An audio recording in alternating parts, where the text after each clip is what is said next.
Hi, hello and welcome back to Susila's Kitchen. இது Friday and Saturday 2 days vlog நான் சேர்த்து போட்டிருக்கேன். இப்போ வீடியோக்குள்ளே போகிறதுக்கு முன்னாடி எங்கள் சேனல் நீங்கள் ஃபர்ஸ்ட் டைம் பார்க்குறீங்கன்னா ப்ளீஸ் சப்ஸ்கிரைப் பண்ணுங்கள், லைக் பண்ணுங்கள், ஷேர் பண்ணுங்கள். இது வரைக்கும் எங்கள் சேனல் சப்போர்ட் பண்ண எல்லாருக்கும் ரொம்ப ரொம்ப தேங்க்ஸ். இப்போ நான் இந்த வீக்கெண்ட் என்னென்ன வெஜிடபிள்ஸ் எனக்கு வேணுமோ அதெல்லாமே நான் வாங்கிக்கிட்டேன். ஸோ அதுதான் நான் இப்போ அரேஞ்ச் பண்ணிகிட்ருக்கேன். ஸோ இதெல்லாம் அரேஞ்ச் பண்ணிட்டேன் அப்படின்னா எனக்கு கொஞ்சம் ஈஸியாக இருக்கும். சாட்டர்டே வந்தால் நாங்கள் மேக்ஸிமம் இந்த மாதிரி ஏதாவது ஒரு கீரை பருப்பு போட்டு கடையில் செய்வோம். ஸோ இது நான் இப்போ முருங்கைக்கீரை வாங்கிட்டேன். இந்த கீரை பார்த்திங்கன்னா ஒரு கட்டு 25 rupees அப்படின்னு சொல்லி கொடுத்தாங்க. எங்களுக்கு இது 3 times வரும். 2 தடவை பருப்பு போட்டு கடையிற மாதிரி வரும், அதுக்கப்புறம் ஒரு தடவை பொரியல் செய்கிற மாதிரி வரும். நாங்கள் 3 பேர் தான் இருக்கோம். சப்போஸ் 4 பேர்னால் 2 times வரும். ஒரு தடவை பருப்பு போட்டு கடையெல்லாம், ஒரு தடவை பொரியல் மாதிரி நம்ம செஞ்சுக்கலாம். ஒரு யூடியூப் சேனலில் பார்த்தேன், முருங்கைக்கீரை நல்லா க்ளீன் பண்ணி ட்ரை ரோஸ்ட் பண்ணி பவுடர் மாதிரி செஞ்சு வச்சுக்கிட்டோம்னா நம்மளுக்கு எப்பப்போ வேணுமோ அப்பப்போ நம்ம அதில் சூப்பாக செஞ்சு குடிக்க முடியும். அண்ட் சூடான சாதத்தில் நல்லா நெய் போட்டு பிசைஞ்சு சாப்பிட்லாம், நல்லாயிருக்கும் அப்படின்னு பார்த்தேன். ஸோ நான் இதில் ட்ரை பண்ணலாம் அப்படின்னு சொல்லிட்டு எடுத்துகிட்ருக்கேன். இந்த தடவை நான் அதை ட்ரை ரோஸ்ட் பண்ணி முருங்கைக்கீரை பவுடர் செய்கிற வீடியோ எடுத்து நான் போடுறேன். நான் ஜென்ரலாக ப்ரீவியஸ் டேலாம் கீரை தவிர மற்ற எந்த ஒரு டிஷ்ஷும் நான் பிளான் பண்ணி வச்சுக்க மாட்டேன். நிறைய பேர் நைட்டே வெஜிடபிள்ஸ் கட் பண்ணி வச்சுக்குவாங்க. அந்த மாதிரி எந்த ஒரு ஹேபிட்டும் எனக்கு இல்லை. நான் அன்னன்னைக்கு காலையில் என்ன செய்யணுமோ அதை மட்டும்தான் நான் செய்வேன். ப்ரீவியஸ் டே நைட் நான் எதுவுமே ரெடி பண்ணியெல்லாம் வச்சுக்க மாட்டேன். ஏன்னா அதில் இருக்க சத்தே போயிடும். ஒரு 6 hours நம்ம வெஜிடபிள்ஸ் கட் பண்ணி 6 hours பார்த்திங்கன்னா விட்டமின்ஸ் மினரல்ஸ்லாம் தானாகவே குறைய ஆரம்பிச்சிடும். அதுக்கு பதிலாக நம்ம மார்னிங் ஒரு 1/2 hour சீக்கிரமாக எழுந்திரிச்சோம் அப்படின்னா நமக்கு அந்த விட்டமின்ஸ் மினரல்ஸ்லாம் குறையாமல் கரெக்டான ஒரு சத்து நம்மளுக்கு கிடைக்கும். இல்லைன்னா நம்ம வெஜிடபிள்ஸ் செய்கிறதே வேஸ்ட் ஆகிடும். இப்போ next day morning Saturday morning vlog தான் கண்டினியூ ஆகிட்டுருக்கு. ஸோ முருங்கைக்கீரை பருப்பு போட்டு கடையிறதுக்காக நான் பருப்பு வேக வச்சுட்டேன். அதுக்கு என்னென்ன ஐட்டம் வேணுமோ எல்லாமே நான் இப்போ ரெடி பண்ணிகிட்ருக்கேன். சின்ன வெங்காயம், அதுக்கப்புறமா கொஞ்சமாக கார்லிக்கு, பூண்டு, பச்சை மிளகா, 2 தக்காளி, அதான் நான் செய்ய போகிறேன். இப்போது அதான் இப்போ நான் ரெடி பண்ணிகிட்ருக்கேன். எனக்கு கீரை குழம்புனா ரொம்ப ரொம்ப பிடிக்குங்க. அதுவும் முருங்கைக்கீரை போட்டு குழம்பு செஞ்சால் அல்டிமேட்டாக இருக்கும். நம்ம எப்படி செஞ்சாலுமே அது நல்லாயிருக்கும். அதுவும் சின்ன வெங்காயம் போட்டு செஞ்சோன்னா ரொம்ப சூப்பராக இருக்கும். ஸோ என்ன மாதிரி எத்தனை பேருக்கு முருங்கைக்கீரை போட்டு குழம்பு பிடிக்கும் அப்படின்றத சொல்லுங்கள். அப்புறமா உருளைக்கிழங்கு சாப்பிட்டே ரொம்ப நாள் ஆகுதுங்க. முன்னாடி அடிக்கடி உருளைக்கிழங்கு பொரியல், அதுக்கப்புறம் பாம்பே சட்னி, உருளைக்கிழங்கு போட்டு பாம்பே சட்னி அந்த மாதிரி செஞ்சுட்டே இருந்தனால கொஞ்ச நாள் உருளைக்கிழங்கு வேண்டாம் அப்படின்னு சொல்லிட்டு நானே அவாய்ட் பண்ணிட்டேன்.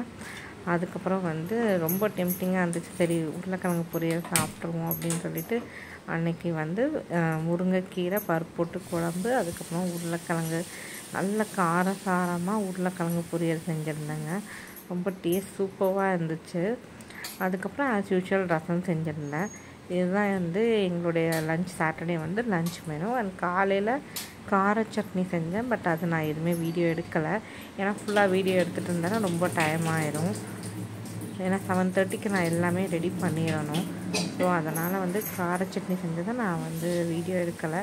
அன்றைக்கி மார்னிங் பிரேக்ஃபாஸ்ட் இதுதான் கார சட்னி அண்டு தோசை தான் எங்களுடைய பிரேக்ஃபாஸ்ட். அண்டு இந்த வீக்கெண்டு பார்த்திங்கன்னா எனக்கு இட்லி பாத்திரம் வாங்கணும். ஏன்னா இட்லி பாத்திரம் வாங்கினால டெய்லியும் தோசையே ஊற்றிட்டே இருக்கிற மாதிரி இருக்குது, போர் அடிக்குது. அதனால் இட்லி ஊற்றி சாப்பிட்ணும் அப்படின்றது டெம்ட் ஆகிடுச்சு. ஸோ இந்த வீக் கட்டாயமாக மறக்காமல் போய் கொஞ்சம் நல்லா பேஸ் நல்லா திக்காக இருக்கிற மாதிரி இட்லி பாத்திரம் நான் வாங்க போகிறேன். அப்படி வாங்கினேன் அப்படின்னா நான் வீடியோ எடுத்து உங்களுக்கு ஷேர் பண்ணுறேன். எவ்வளோ வாங்குகிறேன், எந்த மாதிரி எந்த கடைக்கு போய் வாங்குகிறேன் அப்படிங்கிறத நான் உங்களுக்கு ஷேர் பண்ணிக்கிறேன். ஆஸ் யூஷுவல் சாட்டர்டேவாக இருந்தாலும் சரி, சண்டேவாக இருந்தாலும் சரி, என்னுடைய மார்னிங் 5 o'clock ஸ்டார்ட் ஆகிடும். எனக்கு வந்து சண்டே அப்படிங்கிறதுனால முன்னாடிலாம் நான் நல்லா ரெஸ்ட் எடுத்துகிட்டு இருந்தேன். பட் இருந்தாலும் அந்த ஏர்லி மார்னிங் எழுந்திரிச்சு எனக்கு பழக்கமானனால வந்து கொஞ்சம் லேட்டாக எழுந்திரிச்சாலும் அன்றைக்கி டே ஃபுல்லாகவே பார்த்திங்கன்னா ஒர்க்கெல்லாம் டிலே ஆகிட்டே இருக்கும். ரொம்ப டல்லாக இருக்க மாதிரி இருக்கும், ஃப்ரெஷ்ஷாக இருக்க மாதிரியே இருக்காது. ஸோ ஏன் வந்து ரெகுலராக மார்னிங் 5 o'clock எழுந்திரிச்சு நான் குளிச்சுட்டு தான் வந்து நான் குக் பண்ணுவேன். எனக்கு வந்து ஒரு ஹேபிட் இருக்குது. ஃப்ரைடே ஈவினிங் வந்தாச்சு அப்படின்னா வீக்கெண்டுன்னா ரொம்ப ஹாப்பி ஆகிடுவேன் நான். எனக்கு எவ்வளோ உடம்பு சரியில்லைனாலும் சரி, இல்லை எவ்வளோ கஷ்டம் இருந்தாலும் சரி, எனக்கு அந்த கஷ்டம்லாம் அப்படியே பறந்து போயிடும். அது சாட்டர்டே என்னுடைய சனுக்கு ஸ்கூல் இருந்தாலும் சரி, ஃப்ரைடே ஈவினிங் வந்துச்சுன்னா நான் ரொம்ப ஹாப்பி ஆகிடுவேன். அந்த வீக்கெண்டே வந்து பார்த்திங்கன்னா ரொம்ப ஹாப்பியாக தான் போகும். மண்டே டு ஃப்ரைடே எப்போவுமே பிஸியாக போயிட்டுருக்கும். ஃப்ரைடே ஈவினிங் ஆயிடுச்சுன்னா எவ்வளோ ஒர்க் இருந்தாலும் சரி, என்னுடைய சனுக்கு எக்ஸாம் இருந்தாலும் சரி, எனக்கு உடம்பு சரியில்லைனாலும் சரி, எவ்வளோ கஷ்டம் இருந்தாலும் சரி, ஃப்ரைடே ஈவினிங்னால் ரொம்ப ஆக்டிவ் ஆகிடுவேன். அண்டு நல்ல ஹாப்பியான மூடில் தான் இருப்பேன். ஏதாவது புதுசாக இப்போ குக் பண்ணணுன்னு தோணும், நிறைய லேர்ன் பண்ணிக்கலாம் அப்படின்னு சொல்லிட்டு யூடியூப் வீடியோஸ் எல்லாம் டிஃப்ரெண்ட்டாக பார்த்துட்டு ஏதாவது செய்யலாம் அப்படின்னு சொல்லிட்டு எல்லாம் பிளான் பண்ணி வச்சுருப்பேன் நான். அண்ட் டிவியில் ஏதாவது நியூ ஃபிலிம்ஸ் வந்திருக்கா அப்படின்னு சொல்லி செக் பண்ணி பார்ப்போம். ஸோ ஏதாவது நியூ ஃபிலிம் வந்துச்சு அப்படின்னா வந்து வீக்கெண்டப்போ கட்டாயமாக ஒரு ஃபிலிம் ஒன்று பார்ப்போம். நாங்கள் வெளியில் ஃபிலிம்க்கெல்லாம் போய் 2-3 years ஆயிடுச்சுங்க. இந்த கொரோனா வந்ததுலேருந்து நாங்கள் வெளியில் ஃபிலிம்க்காகலாம் நம்ம போகிறதே கிடையாது. அண்டு ஹோட்டலில் சாப்பிட்றதும் ரொம்ப கம்மியாயிடுச்சு. ஃபிலிம் வந்து பார்த்ததே இல்லை. 3 years ஆயிடுச்சு தேட்டருக்கு போய் பார்த்துட்டு. அதனால் வந்து நாங்கள் வீட்டிலையே வந்து வீக்கெண்ட் அப்போ ஃப்ரீயாக இருக்கும் அப்படின்னா வந்து கட்டாயமாக வந்து ஒரு ஃபிலிம் ஒன்று பார்ப்போம். இப்போ எத்தனை பேருக்கு எங்களை மாதிரி ஒரு ப்ராக்டிஸ் இருக்குதுன்னு சொல்லுங்கள். சாட்டர்டே சண்டே ஆனால் கட்டாயமாக ஒரு ஃபிலிம் ஏதாவது நியூவாக வந்தால் ஒரு ஃபிலிம் ஒன்று பார்க்குறதுக்கு. இப்போல்லாம் புதுசாக வெப் சீரிஸ் அப்படின்னு சொல்லிட்டு வருதுங்க. நல்லாயிருக்கு அது வந்து. பட் ஒரு 5 hours அந்த மாதிரி இருக்குது. நாங்கள் maybe one episode or 2 episode பார்ப்போம். பார்த்துட்டு நெக்ஸ்ட் டே அப்படியே கண்டினியூ பண்ணிக்குவோம். ஏன்னா ஒரே நாள் 5 hours பார்ப்போம் அப்படின்னா கட்டாயமாக ஹெட்டேக் வந்துடும். 2 hours 2.5 hours அந்த மாதிரி பார்க்கலாம். இப்போது ரீசெண்டாக MY3 அப்படின்னு சொல்லிட்டு ஒரு ஃபிலிம்மு நிஜமாக ரொம்ப நல்லா இருந்துச்சு. ரொம்ப க்ரியேட்டிவாக செஞ்சுருந்தாங்க. அதில் எல்லாமே இருந்துச்சுங்க. எமோஷ்னலாகவும் பண்ணியிருந்தாங்க, க்ரியேட்டிவாக இருந்துச்சு, அண்ட் காமெடி இருந்துச்சு. எவ்ரிதிங் மிக்ஸ்ட் எமோஷன்ஸ் இருந்துச்சு. ஃபேமிலியோடு நல்லா உட்காந்து பார்க்குற மாதிரி இருந்துச்சு. அண்ட் அதில் வந்து நடித்த எல்லாருமே சூப்பராக நடிச்சிருந்தாங்க. யாருமே வந்து இவங்க கம்மியாக நடிச்சிருக்காங்க அந்த மாதிரி இல்லாமல் ரொம்ப இன்ட்ரெஸ்டிங்காக இருந்துச்சு. அது வந்து பார்த்திங்கன்னா ஒரு 5.5 hours or 6 hours இருந்துச்சு. நான் வந்து அந்த ஃபிலிம் வந்து 3 days அந்த மாதிரி பார்த்தோம் நாங்கள். 3 daysல எனக்கு வந்து ஒரு நிமிஷம் கூட அந்த ஃபிலிம் எனக்கு போர் அடிக்கவே இல்லைங்க. ஸோ இப்போ நான் வந்து உருளைக்கிழங்கு பண்ணலாம் அப்படின்னு சொல்லிட்டு அதெல்லாம் க்ளீன் பண்ணி எடுத்து வச்சுருக்கேன். முன்னாடிலாம் வந்து எனக்கு உருளைக்கிழங்கு பொரியல் செய்யவே தெரியாதுங்க. ஃப்ராங்காக சொல்லணும் அப்படின்னா உருளைக்கிழங்கு பொரியல்லாம் பார்த்திங்கன்னா மசிஞ்சு தான் குழஞ்சி தான் வரும். நான் செஞ்சேன்னா அதுக்கப்புறமா தான் நான் வந்து செய்யவே கற்றுக்கிட்டேன். நல்லா கொஞ்சம் உதிரியாக வர மாதிரி வந்து செய்ய கற்றுக்கிட்டேன். அண்ட் இது பார்த்திங்கன்னா டக்குன்னு ஆயிடும். ஒரு 10 minutesலேயே வந்து உருளைக்கிழங்கு பொரியல் ஆயிடும். எனக்கு மேக்ஸிமம் டைம் இல்லை, அன்றைக்கி சீக்கிரமாக நான் வந்து செய்யணும் அப்படின்னா வந்து நான் உருளைக்கிழங்கு பொரியல் செஞ்சுருவேங்க.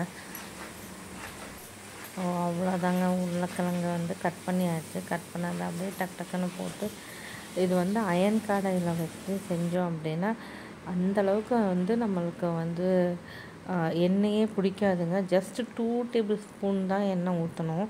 ஒரு 1/2 kg உருளைக்கிழங்கு பார்த்திங்கன்னா 2-3 ஸ்பூன் எண்ணெய் ஊற்றினாலே போதுங்க. அதாவது table spoon 2 or 3 table spoon எண்ணெய் ஊற்றினாலே போதும். இதுவே பார்த்திங்கன்னா சில்வர் கடாயில் செஞ்சோம் அப்படின்னா நிறைய எண்ணெய் பிடிக்குது. அதனால் நானும் வந்து இப்போது அயன் கடாயில் தாங்க செஞ்சிட்ருக்கேன். அதாவது பொரியல் செய்யணும் அப்படின்னா இந்த பொரியல் மட்டும் இல்லைங்க, வேறு ஏதாவது வெண்டைக்காய் பொரியலோ இல்லை கத்திரிக்காய் பொரியலோ எண்ணெய்க்காவோ அந்த மாதிரி ஏதாவது செஞ்சோம் அப்படின்னா வந்து நான் வந்து அயன் கடாயிலேயே செஞ்சுக்கிறதுங்க. அவ்வளோதாங்க. ஃபைனலி நம்மளோட பருப்பு போட்டு முருங்கைக்கீரை குழம்பெல்லாம் ரெடி ஆயிடுச்சு. நல்லா எம்மியாக வந்திருக்குங்க. நான் டேஸ்ட் பார்த்தா உப்பு காரம் எல்லாமே கரெக்டாக இருக்குது. அதுக்கப்புறம் நம்மளுடைய காரசாரமான உருளைக்கிழங்கு பொரியலும் ரெடி ஆயிடுச்சு. அண்ட் இப்போ 7:30 ஆயிடுச்சுங்க. இப்போ நான் வந்து கார சட்னி ரெடி பண்ணிட்டேன், பட் அதை நான் வீடியோ எடுக்கலான்னு சொல்லிட்டேன் ஆல்ரெடி. இப்போ வந்து நான் தோசை ஊற்ற போகிறேங்க. ரைஸ் ஆல்ரெடி ரெடி ஆகிடுச்சு. அவ்வளோதாங்க இந்த விலாகு. ஸோ இந்த விலாக் உங்களுக்கு பிடிச்சிருந்துச்சுன்னா சப்ஸ்கிரைப் பண்ணுங்கள், லைக் பண்ணுங்கள், ஷேர் பண்ணுங்கள், கமெண்ட் பண்ணுங்கள். இது வரைக்கும் எங்கள் சேனல் சப்போர்ட் பண்ண எல்லாருக்கும் ரொம்ப ரொம்ப